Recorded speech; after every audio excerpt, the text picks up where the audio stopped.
Okay, we're back for another developer diary. And this time, I'm going to be doing something a little bit different.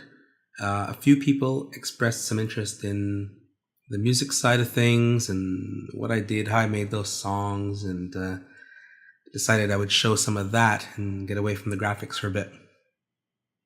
So right now we're in a program called Bitwig Studio. It is a DAW, which is short for Digital Audio Workstation. There are several DAWs that you can get if you want to make music, and most electronic musicians and even people who aren't making electronic music will use DAWs as part of the process of making songs.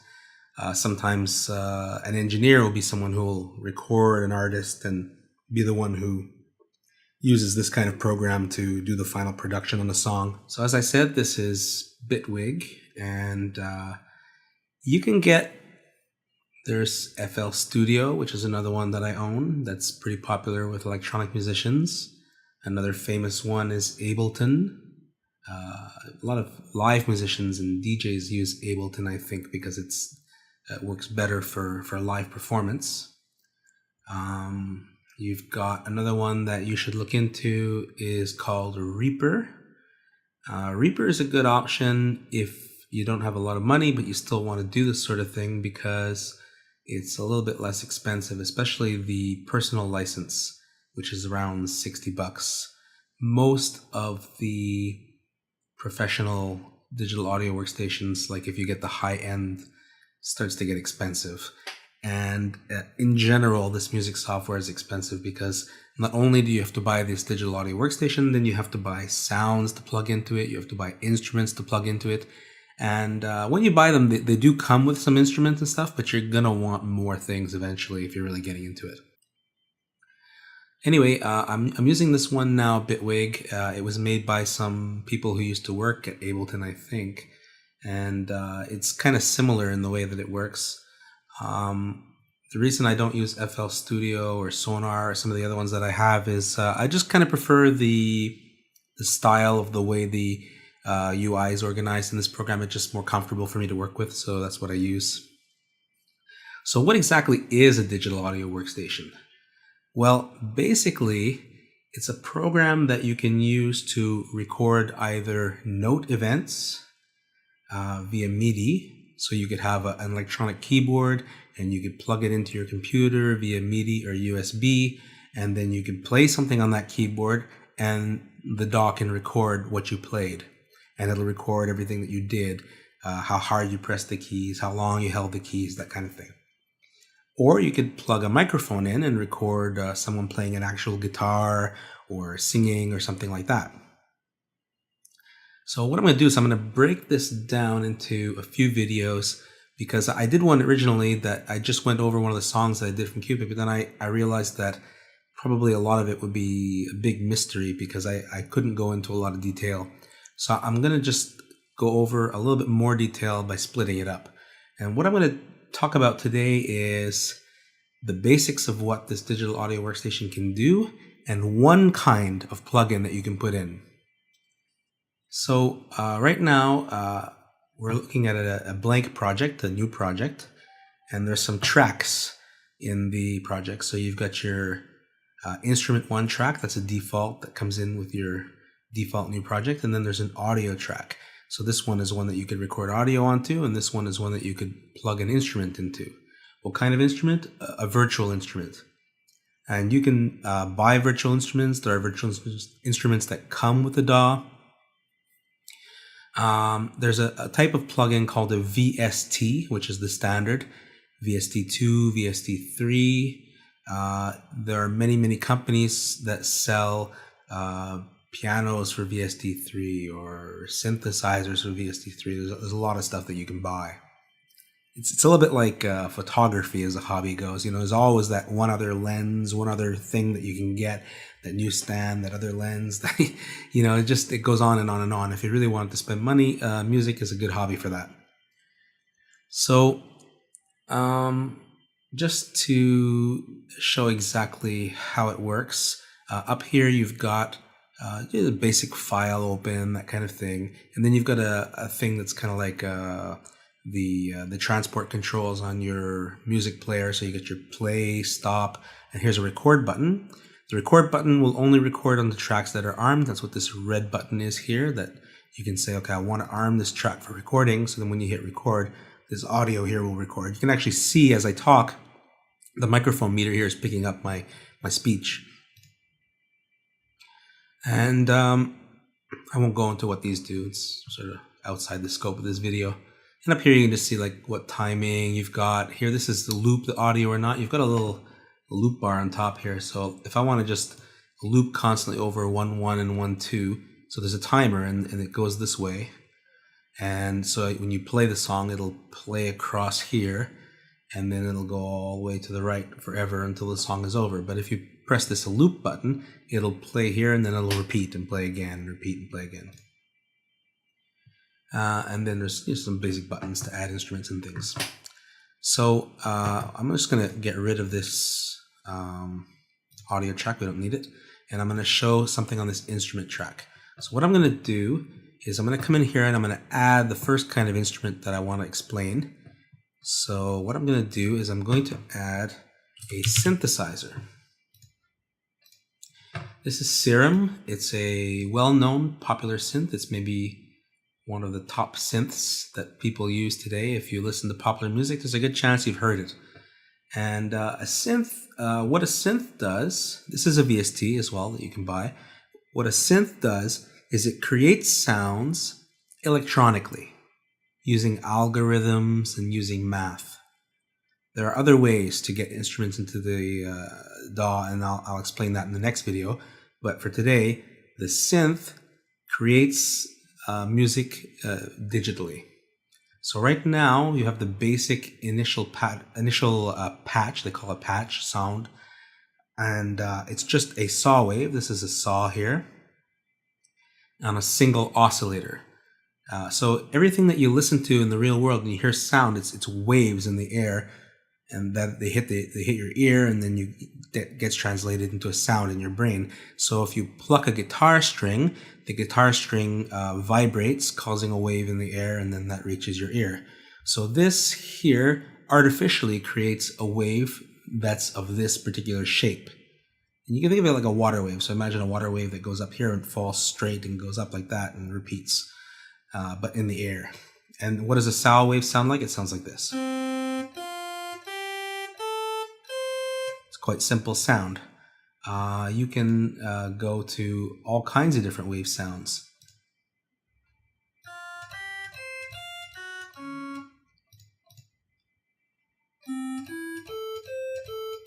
So depending on the shape of this wave, you're going to get a different source sound.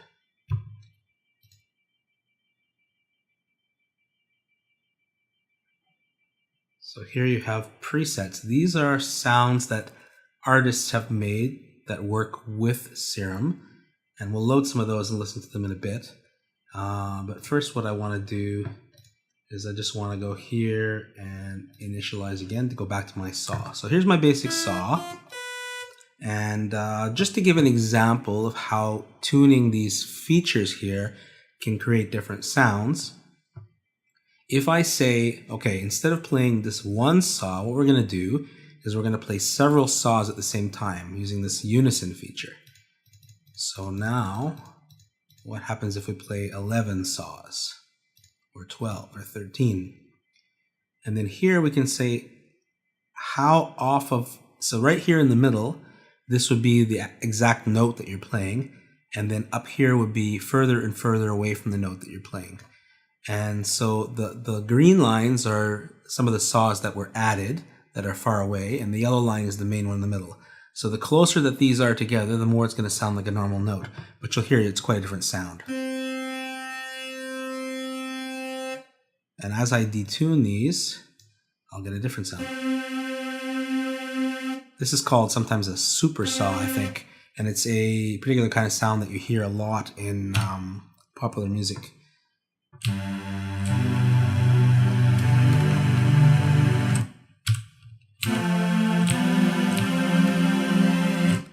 So now I'll detune as I play so you can hear how it sounds.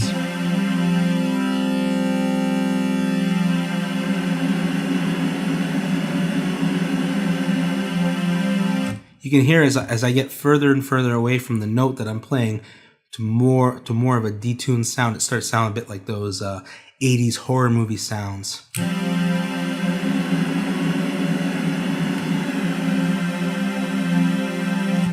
So that's a example of creating a sound with a synth that you want to use in a song.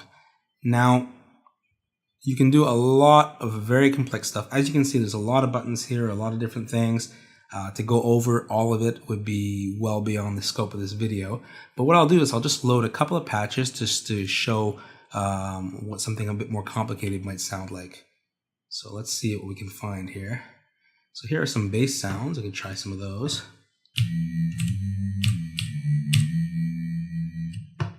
Let's try another one.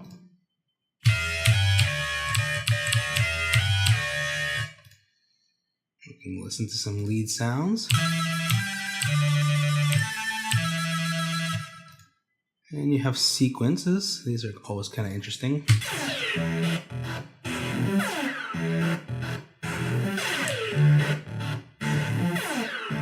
So as you can see, there's a large variety of stuff that you can create in this one synth. And I actually have, so Serum is one synth, but if we come down here and we add a new instrument, we can go and we can look, and I have many different synths to choose from. Another famous one is Massive. This is used in a lot of popular music as well, especially electronic dance music. It's good for bass sounds. So we can go here, we can grab Aggressor, that's another patch, and then we can play this one.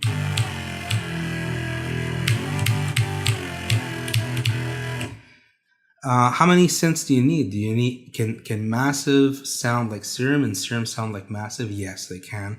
A lot of these buttons and things that you see here do the same things. There are various little features that are specific to each synth, and the way that you use the user interface for each synth is a little different, but a lot of the basic ideas are the same. So here you have an oscillator, which we had in the other synth, and it's playing a particular kind. These are the different kinds of waves, and as you can see, we have here square saw, which is a mix between a square and a saw wave.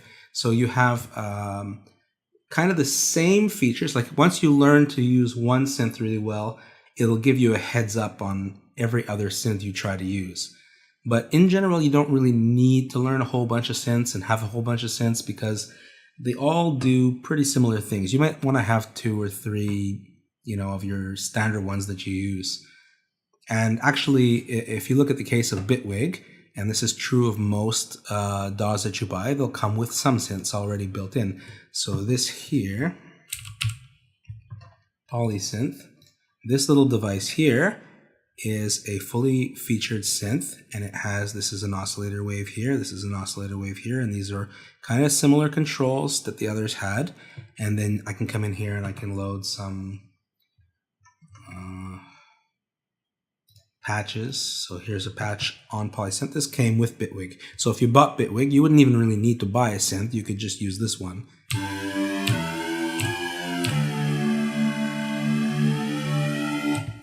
It's quite capable. It can do a lot of what the other ones do. So why would you buy another synth? Well, there are some specific synths that have certain strengths, and you might just prefer the user interface. If you're actually someone who's programming your synth and you're tweaking the waves and you're making your own sounds, the UI differences start to matter. If you're someone who's just using built-in patches, or you're buying sounds that other people created and you're just using them in your songs, then it probably doesn't matter that much. Another example of a synth is a sort of a specialty synth. Some synths are made to do a specific thing.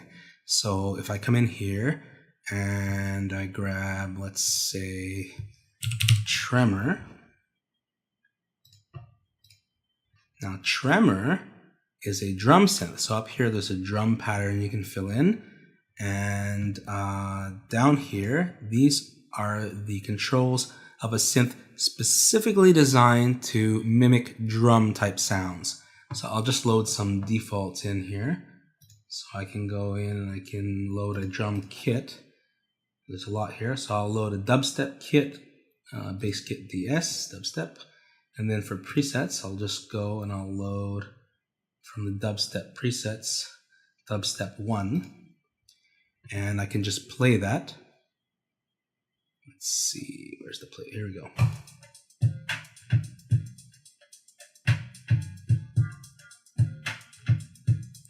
So this synth, specifically for drums and making drum patterns. So in that case, there's definitely an advantage to getting this versus a different synth if you want the kind of drums that this produces. This is kind of specializes in synth drum sounds. There's all sorts of other drum plugins you can get.